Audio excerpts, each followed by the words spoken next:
In a world where news flies around every minute, you need the ability to relate and connect with what matters and stay up to date. Schengen Story Media News Echoes program is Africans in Diaspora and at Home's leading English news network, one of the most trusted, respected sources for news updates on current affairs as they affect global Africa.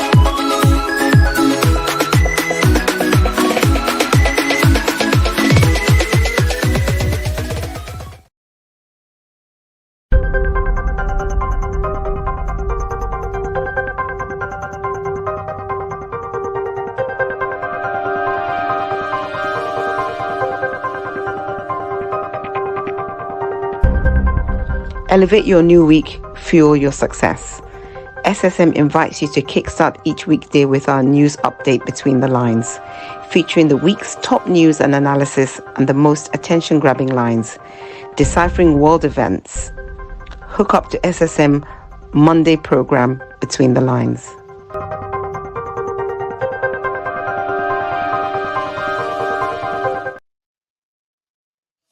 And here you are, Between the Lines. Hello, viewers around the world. My name is Mark Godwin Iweajua, and we are here on our Monday news update, Monday Between the Lines. Interestingly, I'm here in the studio, hoping my coordinators will also join from different parts of the world. But before they come in, it's good to have you around. It's good to start your new week with news updates. I mean, it's nothing more than getting updated before you set out into your activities for the week. So that's what we do here Between the Lines. Joining me Between the Lines is George Chukwu from Toronto, Canada. George, how are you? George, I need to hear your nice voice. That baritone voice you use is not coming up now. Anyway, viewers, Between the Lines, here we give attention-grabbing lines. We look into world events, and here you are today, Monday, the 23rd of September, 2023. George, if you can hear me, can you hear me now? I can hear you. Yes, very good. Mark. You are welcome. How are you, George? How are you? Welcome, viewers from around the world, from Canada, and it is good to be here in Between the Lines.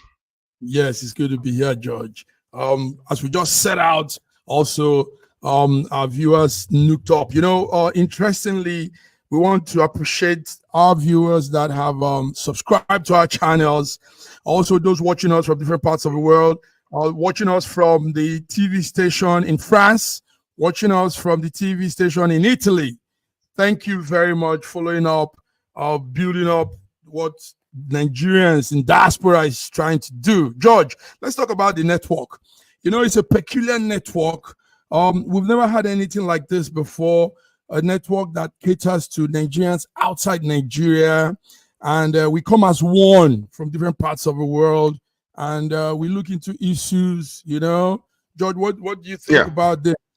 Well, it's a very unique concept, and one that is not very popular, where you have a news channel that is catering to the needs of the people.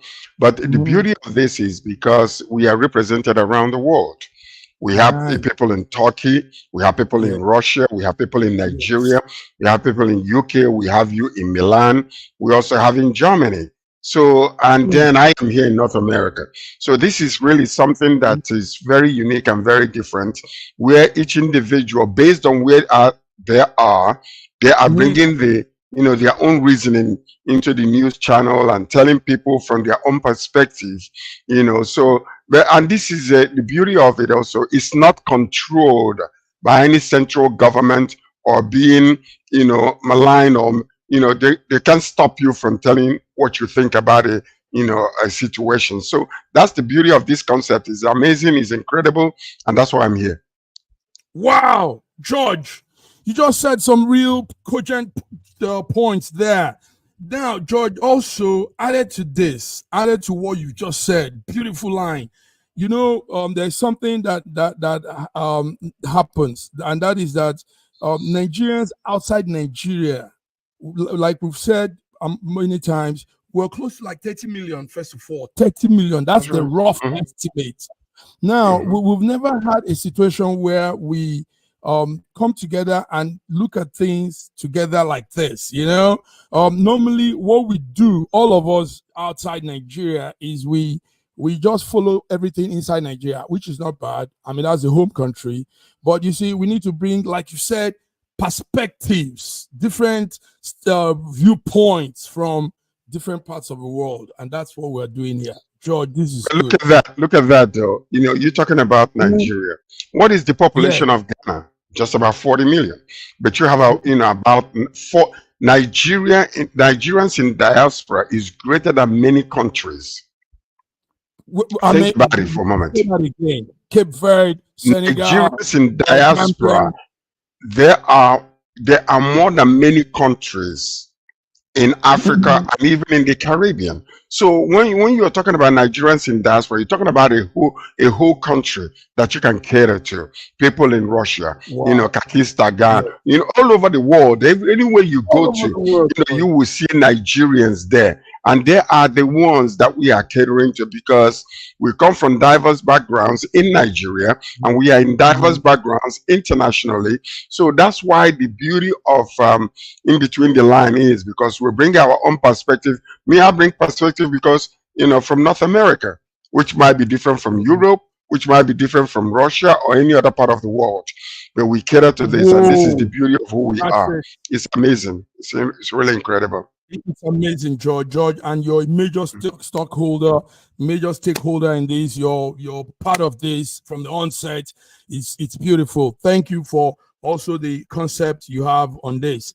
George, let's go to the news now. Let's go to the news. A lot of things happening. Let's come to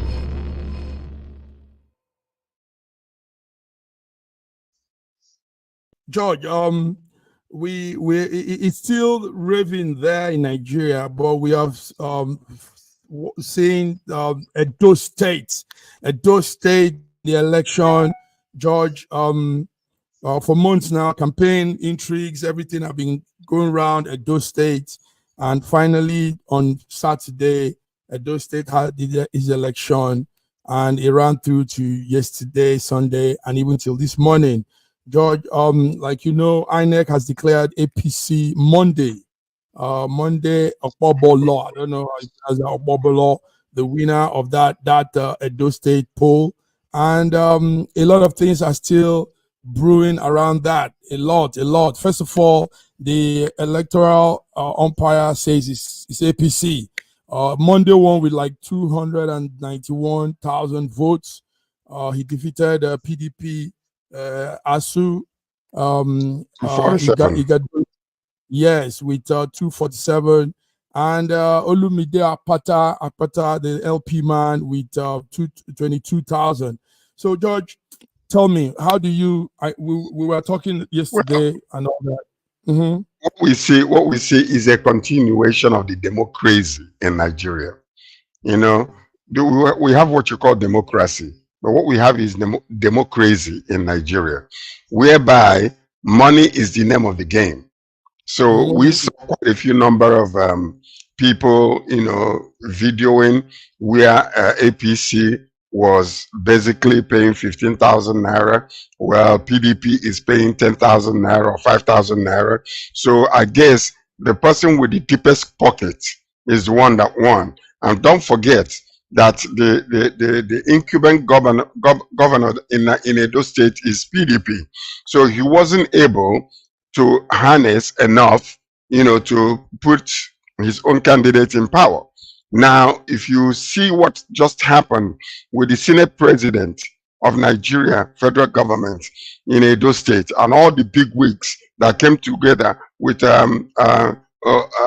what do you call it again? The former governor of Ashimole, how do you pronounce his name again? Yeah, the APC Adams Ashimole. So when you see most of them there, and then you also see the Oba of Benin not in good terms with the current governor. So you will see the power that be, how they were able to come together and was able to influence this democracy.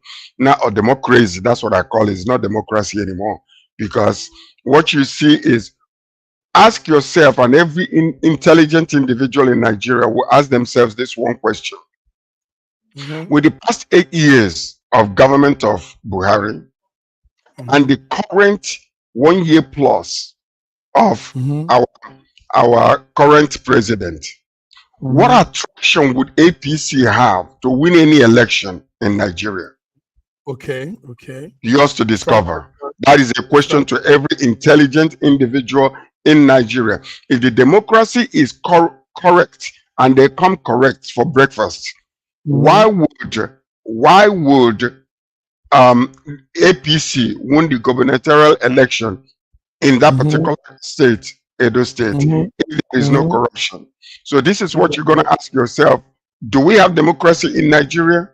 Because if you really look at the candidates in this particular election, the most aristocracy person is this APC man, who could not even pronounce his own name. Now he is not the Edo governor. So tell me, with all the money that they spent, including the Senate president and the rest of them that came there to do, and the worst part of this that really annoys me, if you are cheating, please cheat, but don't get God involved. Don't get God involved. George, what we're seeing, what we're seeing is George, there's reactions. The Benin, some Edo citizens came out early this morning, and they were protesting. They said their votes were not counted. So what you're seeing there in the screen is some number of people that came out and were screaming their votes were not counted.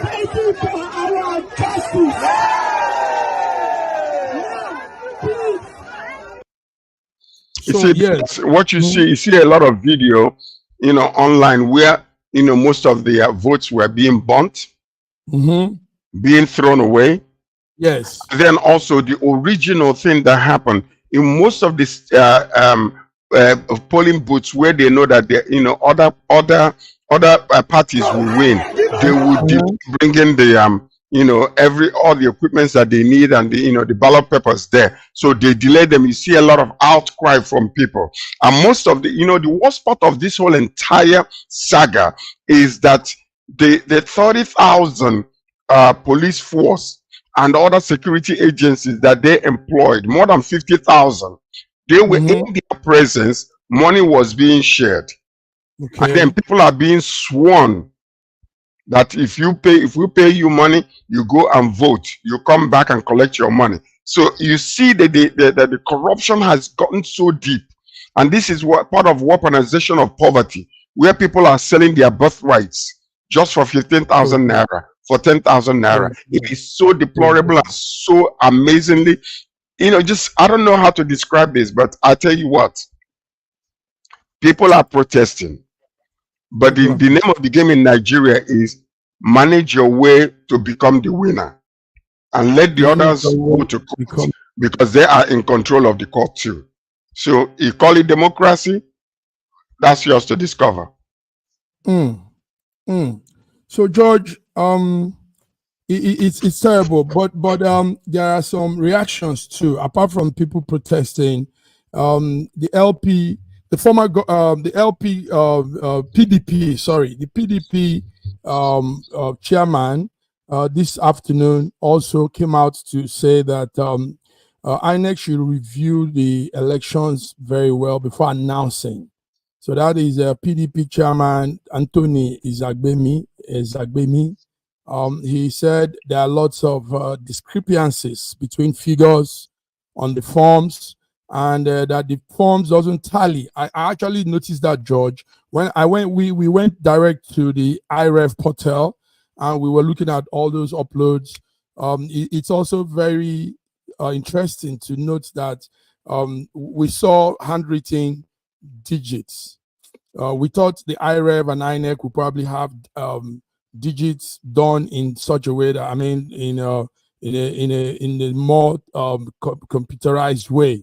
But what we saw was written digits. So anybody can write anything. And we checked through some of the votes, some of the count. But George, it doesn't tally.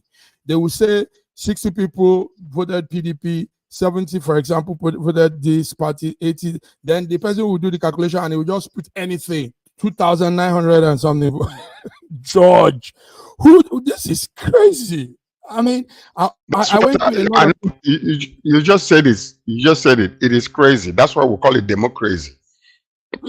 It's no longer democracy. It's democracy, and that's exactly what it is. You see, this is a continuation of what happened with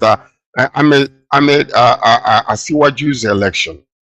Okay. Exactly the same thing that happened, and that is the reason why we are calling for reconstruction in Nigeria. We need to kind of come to number one.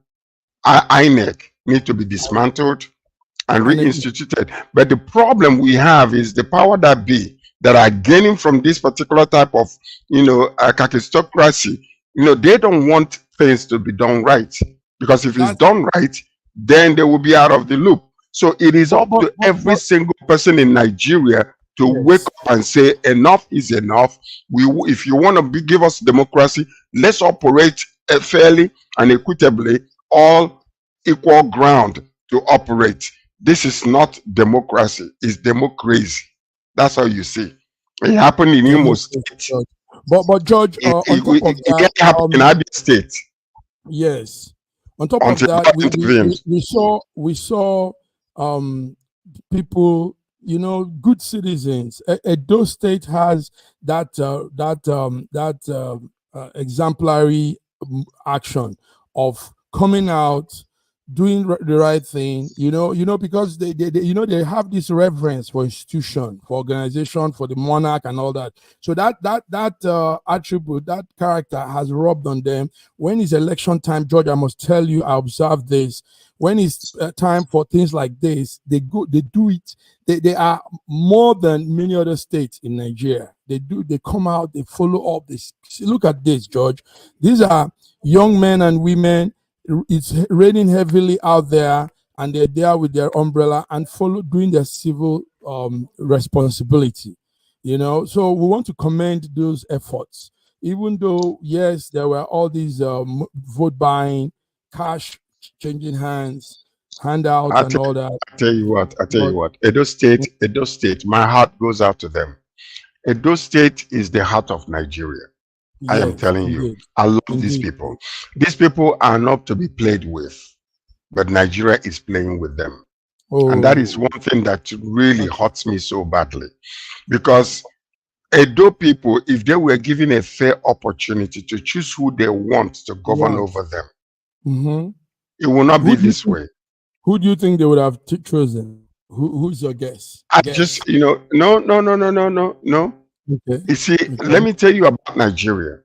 You can have educated, enlightened people that have the proper plan to change the narratives in Nigeria. But what we have done is simply because of the corruption in Nigeria, we have chosen the less and worst among the rest to be the one that will win. And they are not the heart of the people. Because let me tell you something. Not because Akpata belongs to Labour Party. It doesn't matter to me. But I'm talking about when you come to education, representation, being enlightened enough to be able to, manage what is going on ground. And when you look at every single thing they have all presented, as much as you can say whatever you want with your mouth, or it could be written for you, but when it really comes to governance and the ability to govern effectively, you will choose from A class, not from D class. But this is what we do. We choose D class all the time. It's wrong. George, let's we need her to give us also some updates. Let's bring in our diva from Lagos, Nigeria, BD Nana. BD, it's good to see you on a Monday night. Is it? I'm just coming in. I just got in. Okay. Good evening, everyone, our viewers. Thanks for having us today again. George, good evening. Good evening, my dear. How are you? So, BD, yes, it's still the Edo election. We are making some reviews here. But there was something also, George. There's something that I liked that happened this afternoon. The governor Obaseki, Godwin Obaseki, governor of Edo State, the sitting governor, appealed for calm. He appealed for calm over the election. He said, yes, INEC has declared Monday Okpobolo of APC the winner. But he said, please, everybody should be calm and let's see what follows suit. So that's a good one. BD, tell us, Edo election, how did you? I saw you were doing some journalistic activities on that. What was it? How was it like? Edo election was what it should be. I'm actually surprised that a lot of people are getting surprised. Me, at once, I wasn't surprised. I've never been surprised. They didn't prove me wrong. I was actually sure that this was going to play out. We saw money politics played out there. You know, the problem is that the Edo people, do you understand, now have run to their captors. Nigeria is a situation where the captives is now running to its captors, and that's actually what happened in Edo. Because it is obvious APC was out to take Edo election. What happened in Edo election? The class of people that were in Edo election, the Senate president, many governors of APC, they were in Edo State, as if they were doing national election, just a state. They are bent in taking over Edo, and they've taken it. Do you understand? Now, in starting the election, they started late. Some polling units did not even cast their votes. They started late. Now, you and I know how election works by Nigerian constitution. After counting on each polling unit, the ward chairman, the ward, the party ward will sign for the paper, the election counted. They will sign, then uploaded and on IREV, which they did not do. They collected the one they said they collected. They left. And when some party, APC and Labour Party, get to the counting place, they deny them access. They did not allow them to enter. Do you understand? Now, if you follow this election, on Saturday, they were counting, they were rushing. There was speed in the counting how the result was coming in. And even the APC and Labour Party did not stop from telling them that, where are they getting these numbers? You know, the turnout for that election was very low. People did not come out. The turnout was very low. So they were now wondering, where are you people getting this number? At about past 2 or to 2, they stopped counting. They said they will come back by 5 p.m. Now, you ask yourself, why the stopping? Why the speed? And why stopping? You know why they stopped? Because Nigerians start complaining. You did not allow the ward members to do their duty. You did not give them access. Now they start counting that the numbers were too much, and they know that they were overdoing it. They now have to stop and go and do underground arrangements, and came back and did what they know how to do. I was not surprised. I was slightly disappointed by Edo people because, you know, I'm telling you in confidence, I'm not. On that Saturday, Oshomole shared over 1 billion naira in Edo State. Yes. You understand? Money was sharing. Now, the situation of Nigeria today, Nigerians are hungry, things are bad. Now, people sold. Now, one thing you should understand, if there was no seller, there will not be a buyer. There was a vote buying in Edo State. People were selling their votes to the level of 30,000 naira. And you know the situation of Nigeria. Imagine what 30,000 naira would do for a family. 30,000 naira is like a family budget for a week, a good family budget for a week. And somebody is ready to hand you over 30,000 naira to collect your vote. Edo people sold their votes. I know there was a manipulation. So, thank you. When you say APC have come to rubbish Nigeria. And as I keep saying it, the best thing Nigeria should start doing is to start boycotting election, because we can't stop APC. the best thing is to start boycotting election, because this is not election. Thank you, George. You want to listen? It's just basically 30,000 naira is about 45% of the minimum wage, which is really the wage a lot of people are earning.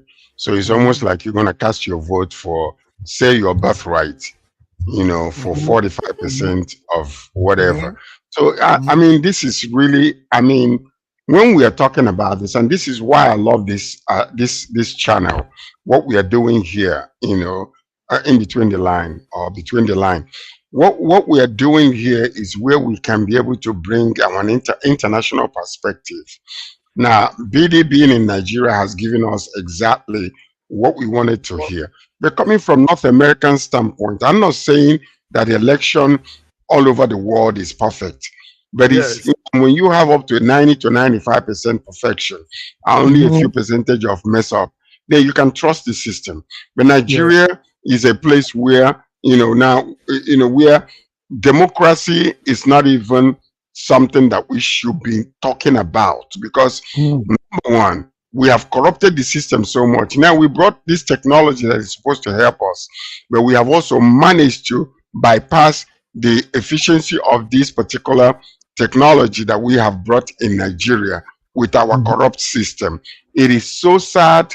It is so bad. I know that when you go to the news channels, they're congratulating the governor-elect, but right here, and we are saying it, the system is so corrupt. The system is so messed up. When you see all these governors all coming into Edo State with the Senate president, what does that really tell you about the democracy in Nigeria? What does that tell you? Yes, It's a state election. Because they are party members. Our party supports party. You know, party members support themselves.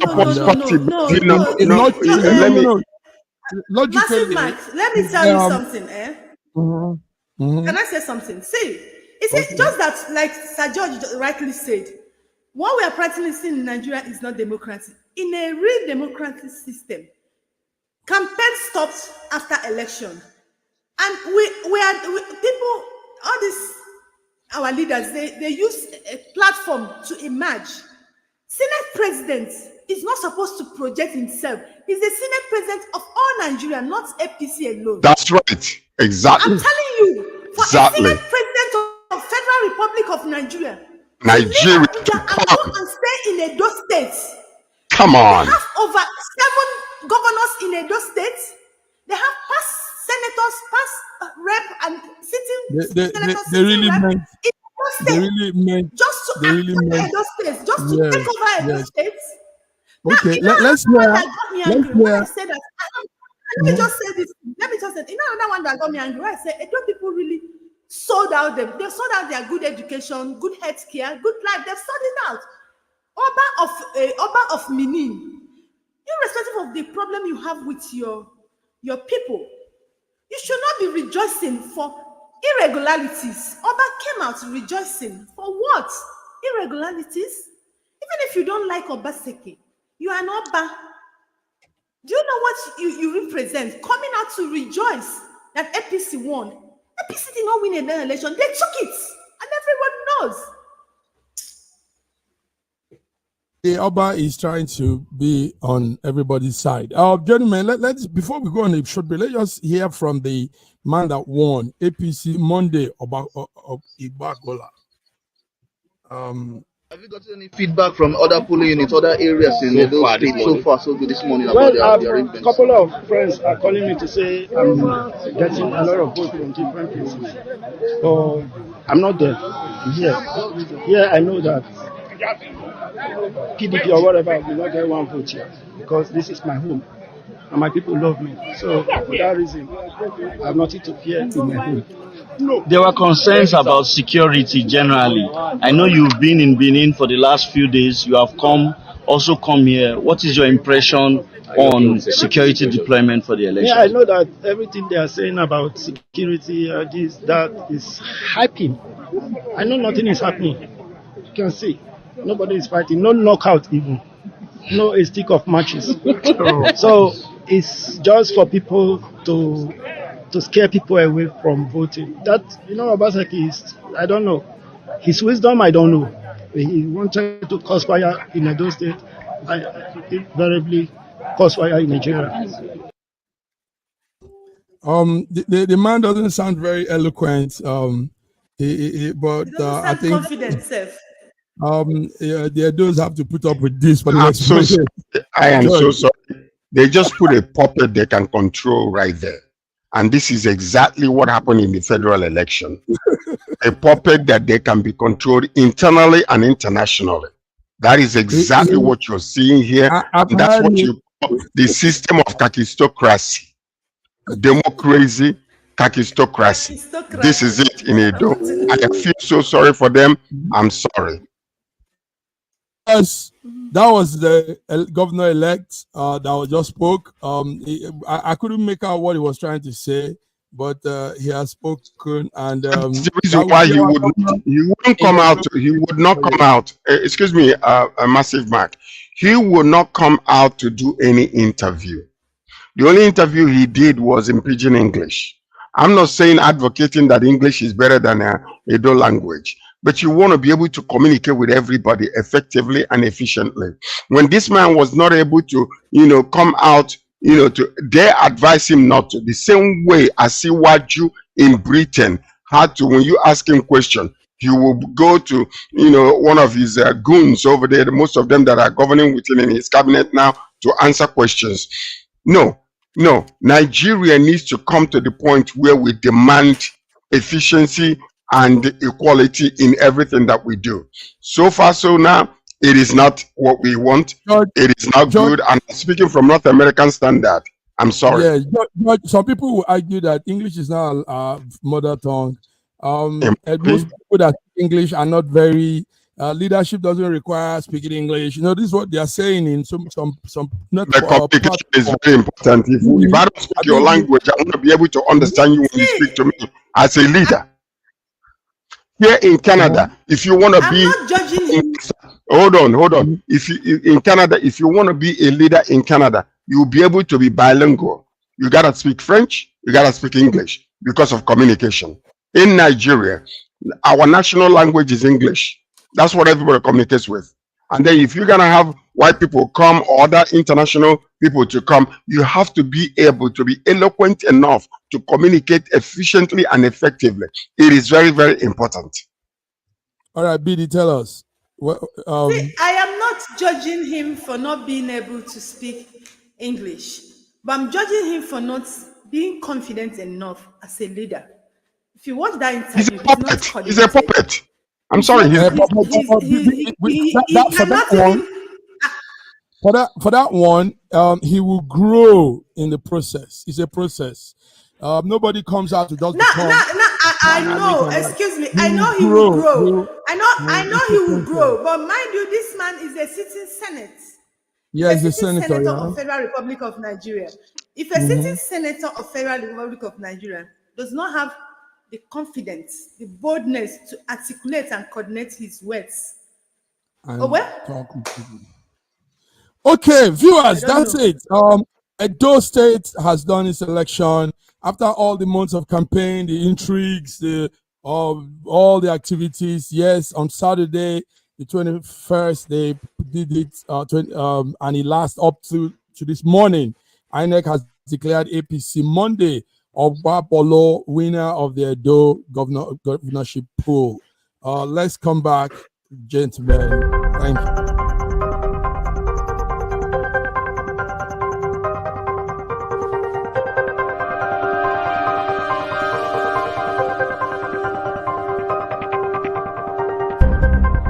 Elevate your new week, fuel your success. SSM invites you to kickstart each weekday with our news update Between the Lines, featuring the week's top news and analysis and the most attention-grabbing lines, deciphering world events. Hook up to SSM Monday program Between the Lines.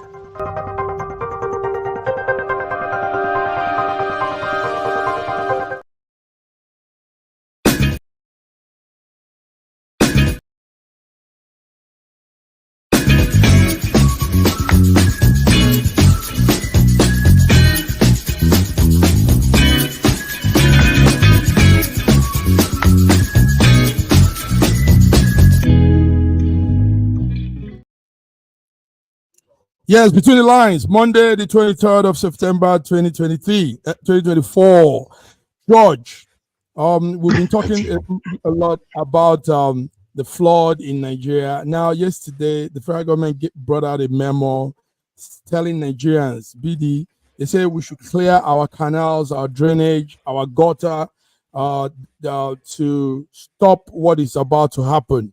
There's a big wave of water that will be poured out from the dams. George, you talk about those dams in Cameroon, the Ligo Dam. So the instruction is, let's clear our gutters, our sewage, our drainage, and all these parts. George, what do you think? I think the forewarned, the forearmed. That's right. And I think it's a good idea. You know, I remember coming to Nigeria during the days of EDO. And when I landed, I couldn't move on a Saturday because it was clean up Nigeria time. So I saw everybody out on the streets. They were clearing the gutters. People, Nigeria is such a beautiful people. Oh my goodness. When you saw active leadership and the participation from citizens, you know that all we need to be the shining stars of Africa and continue to reign as the giant of Africa is active, good leadership. What you're seeing today is corruption. The head is stinking as a dead fish, and everybody is affecting the whole entire nation. I am so sorry. But you know, I think it's a good move if they're able to harness it and to get people to come out on one day and clear everything so that when this water comes, especially in those states that have been warned about what is about to take place, let them clear the gutters, let them clear everything. It will reduce the, you know, maybe the water from, you know, rising to a certain height where, you know, where the drainages are now clear, where water can now go to the right places. So I hope it will work. But right now, as it stands, when this water is released, there is no telling what is going to happen in that nation, in those states. In those states. BD, will that work? Yeah. The water level at the in our country is going to be very serious if we don't check things. Benue, River Niger, all those places. Sometimes there's that heavy rush, heavy flow, and this is why, for example, we see what we see in Maiduguri, Borno State. BD, what do you think? These clearing the canals. Yeah, clearing the canal is necessary, but it's not going to stop the kind of flooding that's about coming. It's not going to stop it. Based on what we've seen on ground. Yeah, I was in Lagos in July. Yeah, that was July, yeah. The one I told people that I was at a place for 8 hours. That was inside in the mainland. I wasn't talking about on the island. I was in a traffic. We stopped for 8 hours. It was raining.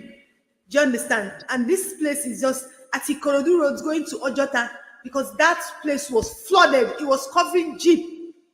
So no car could pass. We were there for 8 hours. It was raining. The flood, even after the rain, we have to stay for the flood, for them to direct it, for it to go. So the problem in Nigeria is not just about clearing the gutter. I think Nigerian government needs to do more.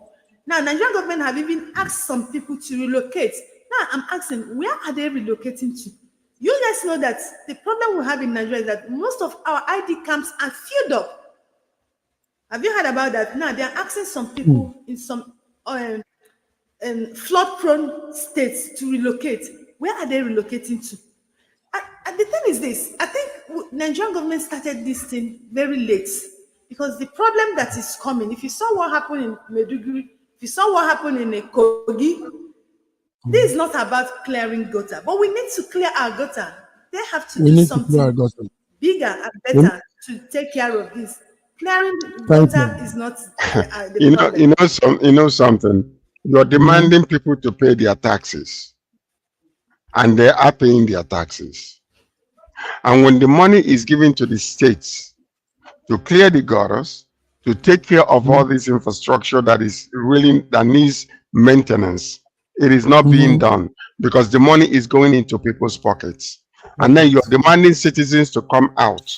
when they have already paid for the taxes that are supposed to be taking care of these things to come out and do it again. That's why you don't see a lot of participation. So, you know, I mean, and this is just a cycle that we're going, where Nigeria is like a blind horse. Nigeria is like a blind horse running around the mountain. There is motion, but there is no progress. That is one thing that is happening in our nation. And it is so sad and it is unacceptable. Can you imagine? Look at this now. Look at this picture, my people. Can you please look at this picture? Louses are submerged in water. And I want you to tell me, who will be the one to go and, you know, buy furniture, buy clothes, new beds, new cooking utensils? These are things that people love so much that are being destroyed in this place. People will not be able to wear the clothes that are messed up with this rain when their houses are flooded. Most of their personal belongings will not be able to be recovered anymore because they have been in dirty water for so long. Their furniture will be gone, their beds will be gone. When they come back, who will help them? Who will help them to recover their person? Because when we talk about children going back to school, these are things we don't even consider. Yeah, I mean, it shreds our heart to look at these things that are happening, and then the government is, you know, mandating go and clean the gutters. What are we doing with the money? You're paying people to vote, spending billions of naira just that you can bring a aristocracy governor into a state, but you will not deploy that money to hire people to come and clean gutters, to clean the, you know, the passageways where water will go. But you want to use it because you have weaponized poverty as a way to get people to be so, you know, so susceptible to pennies and crumbs that are being given to them. It's a deplorable state that our country is in. Viewers, this is it. That's the picture you see there is Maiduguri, north of Nigeria, and more of such might happen because the government is saying that the dams will be open. So what they are advising is for Nigerians to clear their canals, drainage, gutters, to mitigate flood, so flood can flow. So, but let's also adhere to those small advices and hope that it doesn't get out of control. Gentlemen, let's move on to some other story. Remember in February of this year, some students from the university in Zamfara, about I think those numbers were about 13 of them or so, 18 of them, and their teachers were abducted. They were kidnapped in an attack in early this year, February. Now, the good news we have this morning is that they've been freed. They regained their freedom after about 7 months in captivity. But we don't know if the ransom was paid. We don't know how they regained their freedom. But those are the students. They've come out of that very horrible situation. Gentlemen, BD, once again, we go to such stories and again and again. So anyway, they are out. The Zamfara students that were kidnapped in February have come out of captivity. I want somebody to tell me something. Bidi, can somebody give me the number of police officers that were sent to Edo State and security forces and the army that was sent into this place? How many? Can somebody give me just an average number of the security forces, both the military, the police? I like the question you asked. Can somebody give me a number, please? Yeah, we're talking. I understand. Listen. No. Hold tight. I know what he listen, gentlemen, you people need to let's have decorum. We are going to topics. George, you're a media man. You should do some of your own homework behind. When you come to tell people to give you, it makes you look like you're not what you say you are. Now, when we come out here, let's talk what we've come out to do. I've just talked about Zamfara, some students being released. Let's not go back to the topic of election and numbers. Get your number behind the curtain. If you don't have anything on that, then let's move on to other things. We have a situation also where about 6 people have died in Japan as a result of land flood and landslide. It's bringing the updates to you all. Massive Mark. Excuse me. Yeah. Excuse me. 1 second. No, 1 second, please. No, I don't want us to go back to pay attention to what we are doing here, because if these people were for 7 months, we are not able to be rescued. But you can have thousands of military people. No, hold tight. Go to a state and we cannot even control our states. What are you talking about? What are you really saying? You can put the forces to go. Listen, these are two different topics, different things. They are interconnected. Number one is the police that goes for such activity, banditry, and are quite different from the ones that go out for election check.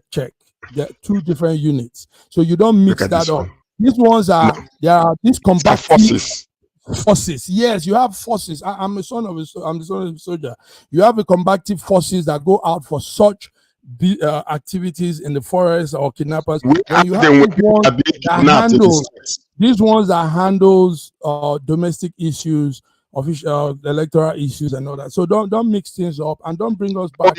I'm mixing it up because they are interconnected. Let's go on to George is okay. Let's go on to more. So there are stories here, topics here to address. If we linger on one, we might just be killing the other ones.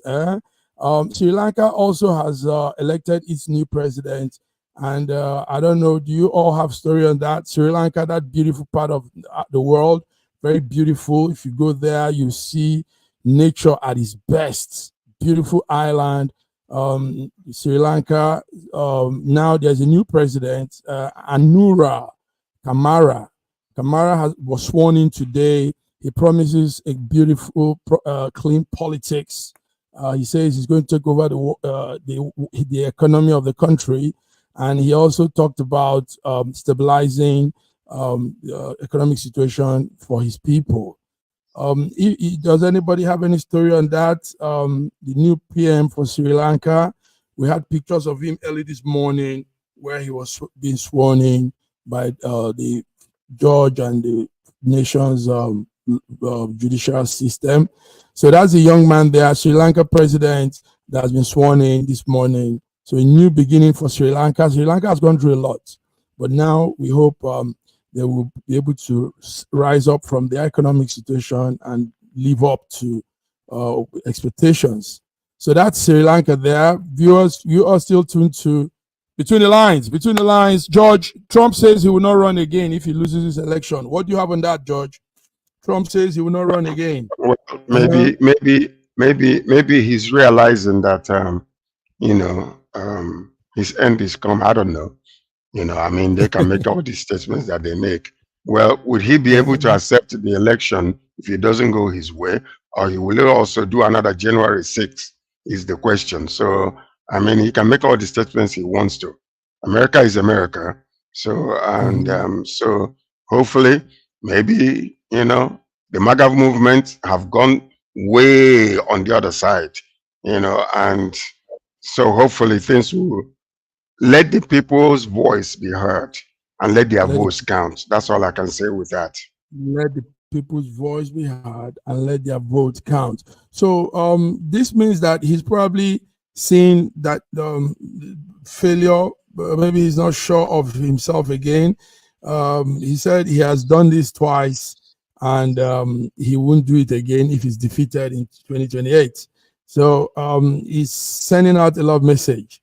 Some people say, is he succumbing to failure, defeat? He's not succumbing. He's not succumbing.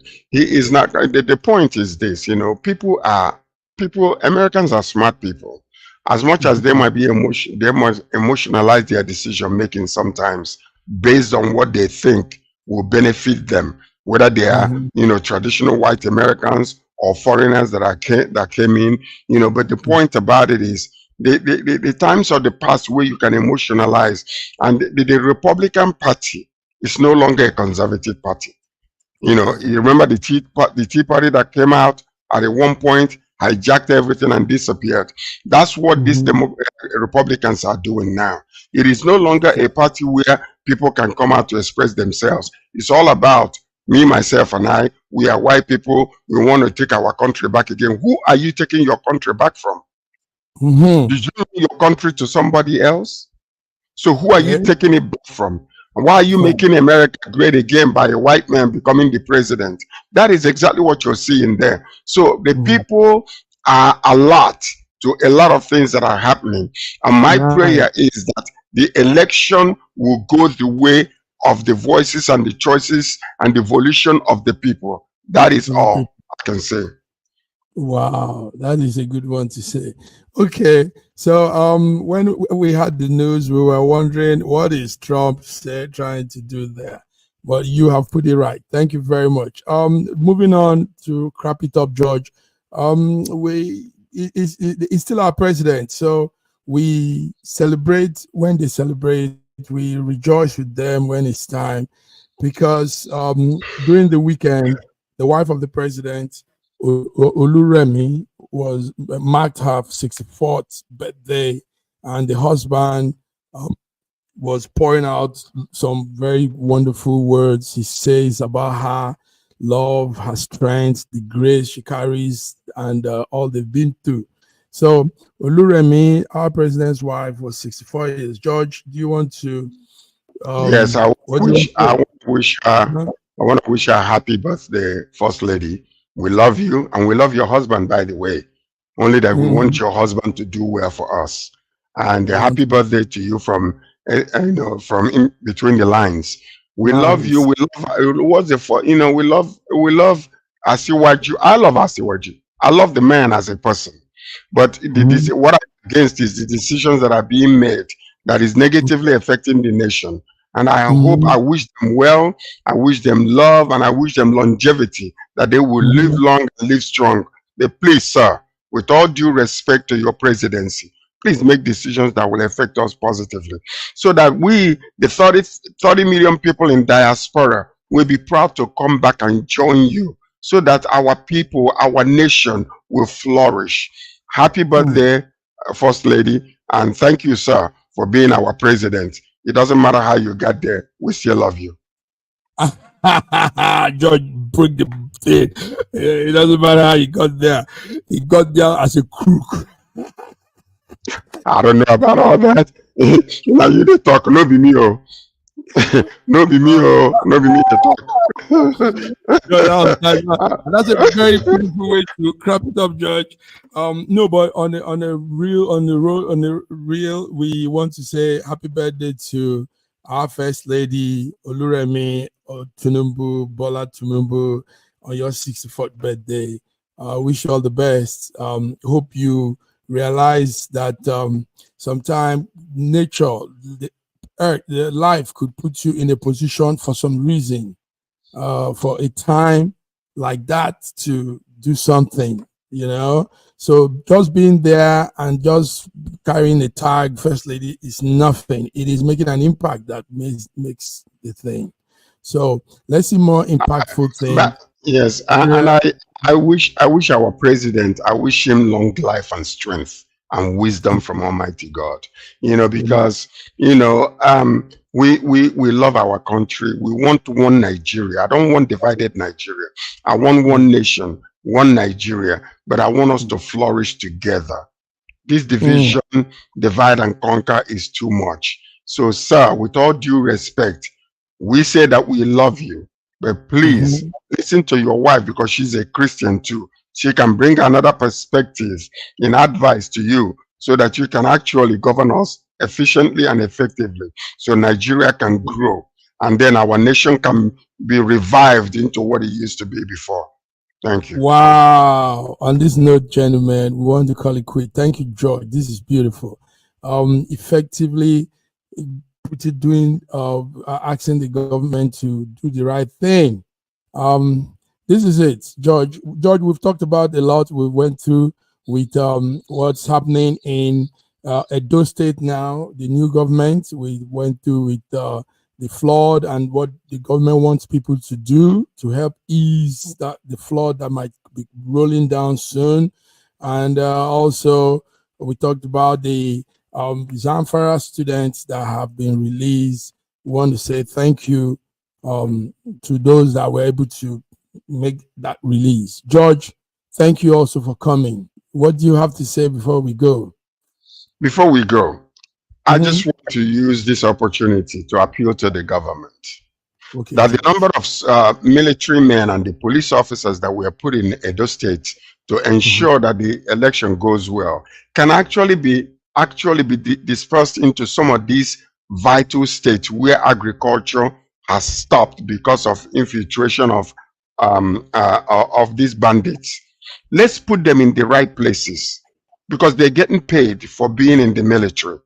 Let's bring out some of these people that are being employed by individuals and put them in the vital places in this state so that people can go back to their farms and farm so that Nigeria can survive. Food insecurity is one major problem that is happening in our nation.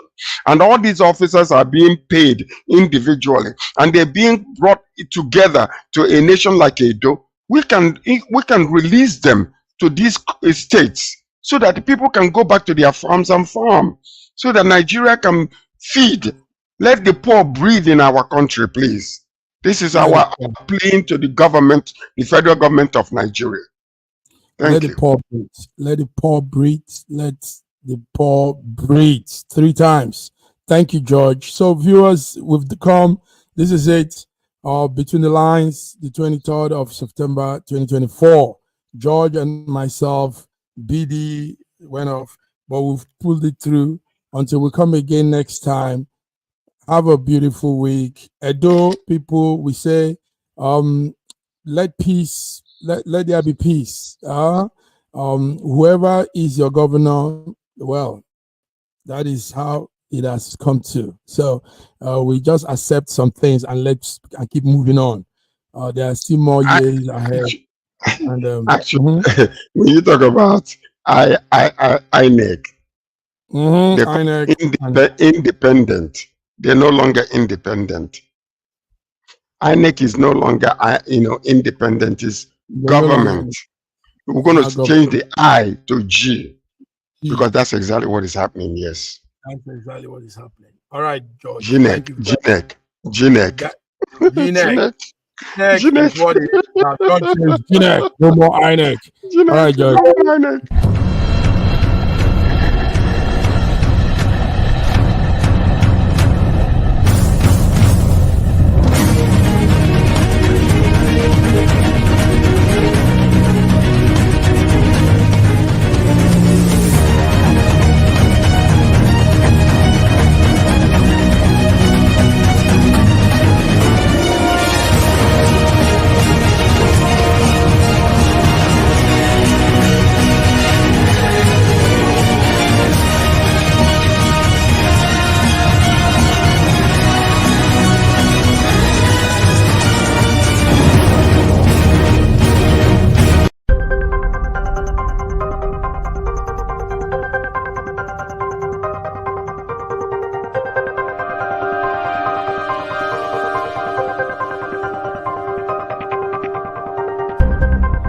Elevate your new week, fuel your success. SSM invites you to kickstart each weekday with our news update Between the Lines, featuring the week's top news and analysis and the most attention-grabbing lines, deciphering world events. Hook up to SSM Monday program Between the Lines.